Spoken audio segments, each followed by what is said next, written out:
Oho. Buni qaysi geniy miyasi qaynab ketgan, bilimi oshib ketgan odam o'rnatdi?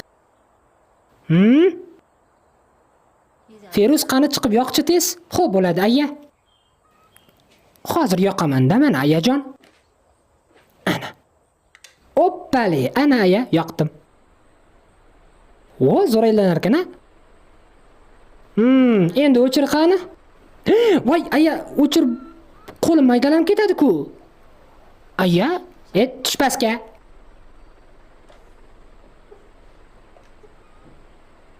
Feruz, ventilyatorni kim o'rnatdi? Qaysi geniy? Aya Jamila o'rnatdi hammasini. Ventilyatorni ham Jamila o'rnatdi. Menda umuman ayb yo'q. Aya, nima problema bo'lyapti? Bizga topdingizmi yoki? Voy gayak, ana ventilyatorni sen o'rnatdingmi? Конечно men. Bilardim tovuq miyaligingda. Qani bu yoqgacha o'chirishani ventilyatorni qanday o'chirasan endi?